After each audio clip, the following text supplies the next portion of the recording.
কখনো কখনো ভালোবাসার সম্পর্ক রক্তের সম্পর্ককেও হারিয়ে দেয়। বন্ধুরা, এই অসাধারণ প্রসঙ্গটাকে কেন্দ্র করে আজকে আমি আপনাদের অনিল আর নিতার বিবাহিত জীবনের সুন্দর একটি গল্প শোনাবো। চ্যানেলে নতুন হলে সাবস্ক্রাইব করতে ভুলবেন না এবং অবশ্যই গল্পটি ভালো লাগলে একটা লাইক আশা করব। অনিল আর নিতার বিয়ের দুদিন পরের ঘটনা। নিতা অনিলের দ্বিতীয় ওয়াইফ। অনিলের প্রথম ওয়াইফ চলে গিয়েছিল কারণ অনিলের কোনো কিছুই তার ভালো লাগতো না। তাকে ভালো লাগার তেমন কিছু নেইও অবশ্য, কারণ অনিল খুবই সাধারণ একজন মানুষ। তবে তাকে খারাপ লাগার অনেক কারণ ছিল। এর মধ্যে অন্যতম একটা কারণ হলো অনিল তার মায়ের একান্ত বাধ্য সন্তান ছিল। মা অন্ত প্রাণ ছিল অনিল। অনিলের মা আর তার প্রথম ওয়াইফের মধ্যে প্রায়ই ঝগড়া হতো। তখন অনিল ওয়াইফের পক্ষে কোনো কথা বলতো না, এমনকি মায়ের দোষ থাকলেও না। শুধু ওকে বলতো, মা একটা কথা বলছে তো কি হয়েছে, তুমি একটু মানিয়ে চলো। এইভাবেই এক সময় সে চলে যায় সংসার থেকে। আর তার 1 বছর পর মা চলে যায় দুনিয়া থেকে। তখন অনিল হয়ে গেল একদম একা। তার একা একা জীবনটা খুব একটা খারাপ লাগতো না। একটা স্বাধীন জীবন, কেউ কিছু বলার নেই, একটু চাল ডাল ফুটিয়ে খেতে তার তেমন কোনো কষ্ট হতো না। খুব একটা খারাপ ছিল না সেই পরিস্থিতিতে অনিল। এর মধ্যে তার হলো টাইফয়েড। একা মানুষ 1 গ্লাস জল খেতেও নিজেকে উঠতে হয়। এরপর অনিলের এক পিসি নিতার সাথে অনিলের বিয়ে ঠিক করে দেয়। নিতারও আগে একটা বিয়ে হয়েছিল, সেই ঘরে একটা ছেলে আছে। নিতার স্বামী রোড অ্যাক্সিডেন্টে মারা যায়। তখন নিতার বাচ্চার বয়স ছিল 4 মাস। এরপর বিয়ের 2 দিন পরের কথা। অনিল নিতাকে নিয়ে নিতার বাপের বাড়ি যেদিন গেল তার পরের দিনের কথা। অনিল একা একা ওদের বসার ঘরে বসে আছে। একটু পরপর একটা বাচ্চা পর্দার আড়াল থেকে অনিলকে দেখছে, আবার চলেও যাচ্ছে। বাচ্চাটাকে দেখে অনিলের মনে হলো এই বাচ্চাটাই নিতার আগের ঘরের সন্তান। অনিল কিন্তু আগে কখনো নিতার সন্তানকে দেখেনি। আর নিতার সন্তান বিয়ের পর কোথায় থাকবে এটা নিয়েও কোনো কথা হয়নি।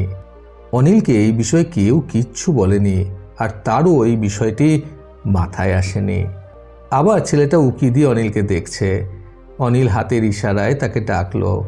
সেই ছেলেটা আসলো। কি সুন্দর একটা ফুটফুটে ছেলে।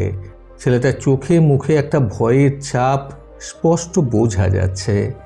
অনিল বাচ্চাটাকে তার পাশে বসতে বলল আর জানতে চাইল, বাবু তোমার নাম কি? সে অনিলের দিকে চেয়ে আছে, কিচ্ছু বলছে না।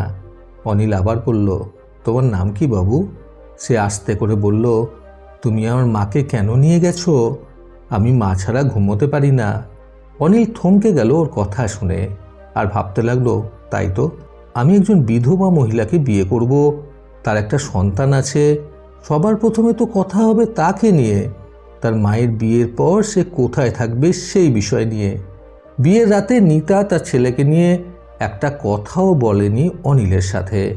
এইসব ভেবে আর বাচ্চাটার কথা শুনে মনটা খারাপ হয়ে গেল অনিলের। অনিল বাচ্চাটার হাত ধরে বলল, আমার ভুল হয়ে গেছে বাবা, এখন থেকে তুমি, আমি আর তোমার মা আমরা এক বাড়িতে একসাথে থাকব। আমি তোমার নতুন বাবা। এই কথা শুনে শিশুটির চোখে মুখে একটা খুশির ঝলক দেখতে পেয়েছিল। আর সে তখনই সিদ্ধান্ত নিয়েছিল, নিতার সাথে আমার পারিবারিক জীবন সুখের বা দুঃখের যাই হোক না কেন, এই শিশুটি আমার কাছ থেকে কোনো কষ্ট কখনো পাবে না। ওকে আমি আগলে রাখব আমার সন্তান হিসেবে। তার 1 দিন পরে নিতা আর তার ছেলে নিলয়কে নিয়ে অনিল নিজেদের বাড়ি চলে আসলো। অবাক ব্যাপার, কিছুদিনের মধ্যেই নিতার চাইতে নিলয়ের সাথে অনিলের বেশি ভাব হয়ে গেল।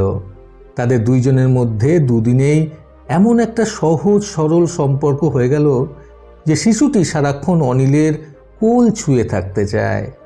এরপর থেকে তাদের সংসার হয়ে গেল ছেলেকে কেন্দ্র করে।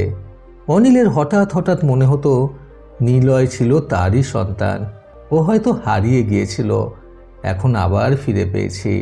কিন্তু না, এই সুখ তাদের জীবনে বেশি দিন স্থায়ী হয়নি।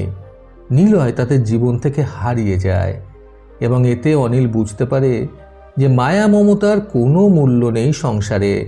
এখানে রক্তের সম্পর্ক বড়, আত্মার সম্পর্ক কিচ্ছু না। বিয়ের 2 বছর পরের ঘটনা। তাদের পরিবারে নতুন সদস্য এসেছে। নিলয়ের একটা বোন হয়েছে। অনিল মেয়ের নাম রাখল নীলা। অনিল একজন ছোটোখাটো ব্যবসায়ী, ছোটোখাটো একটা কাপড়ের দোকান চালায় সে। তাদের সংসারে খুব একটা প্রাচুর্য নেই, আবার কোনো অভাবও নেই।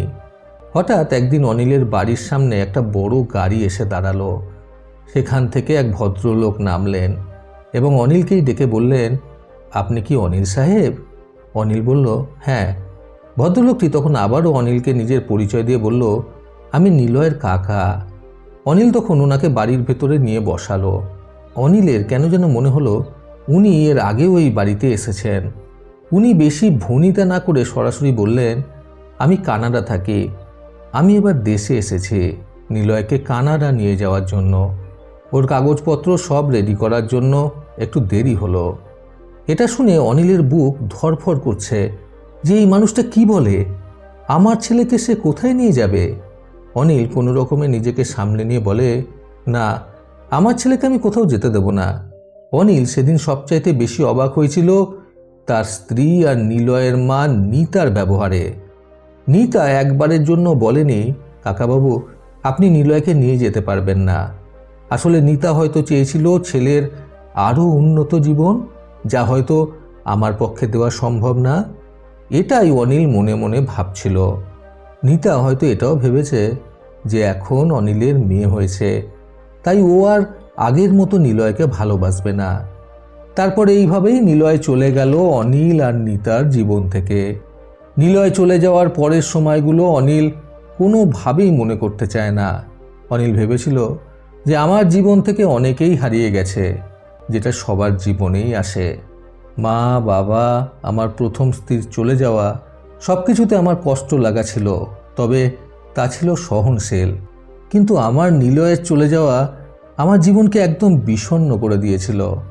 এরপর অনিল একদম চুপচাপ হয়ে যায়। নিতার সাথে সংসারের প্রয়োজন ছাড়া কোনো কথা হতো না। আর ছোট্ট মেয়েটা একটু একটু করে অনিলের কাছে আসতে থাকে, তাকে তার শাসনে রাখতে, আদরে রাখতে চায়।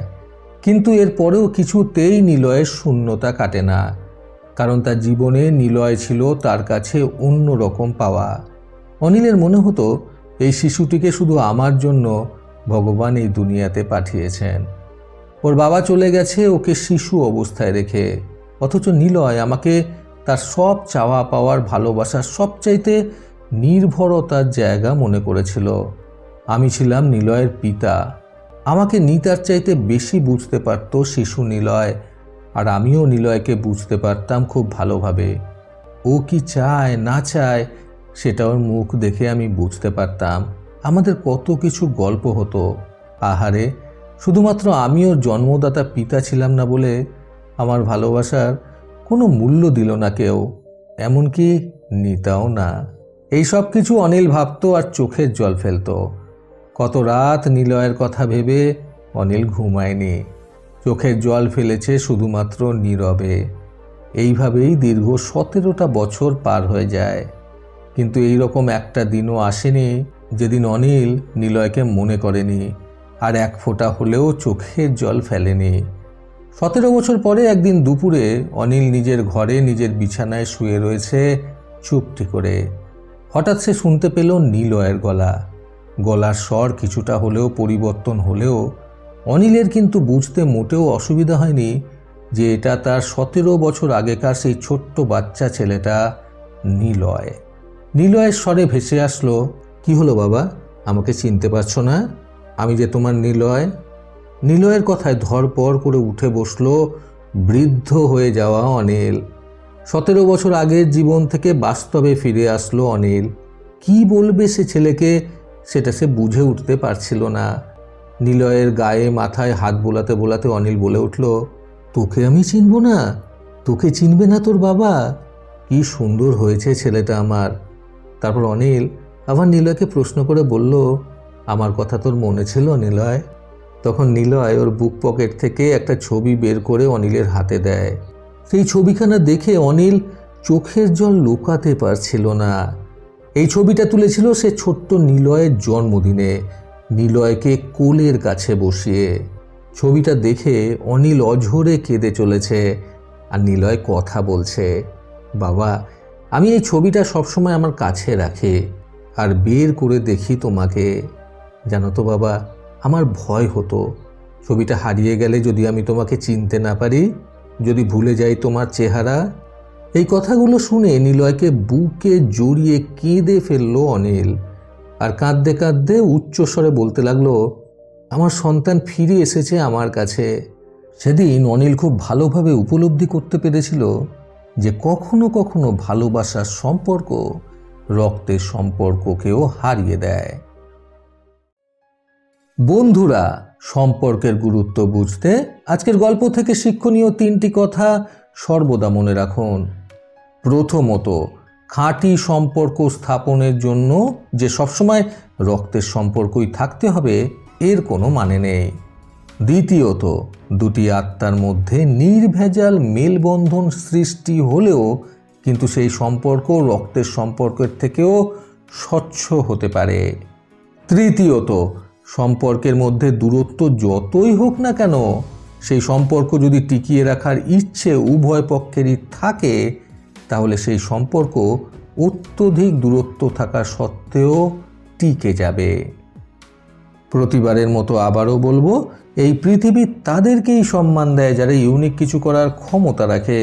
সকলের সুস্থ এবং সুন্দর জীবন কামনায় প্রকৃত জীবন থেকে আমি সন্তু চক্রবর্তী আবার আসবো আগামীকাল নতুন সুন্দর শিক্ষণীয় একটি ছোট গল্পের সাথে। ভালো শুনুন, ভালো থাকুন। ধন্যবাদ।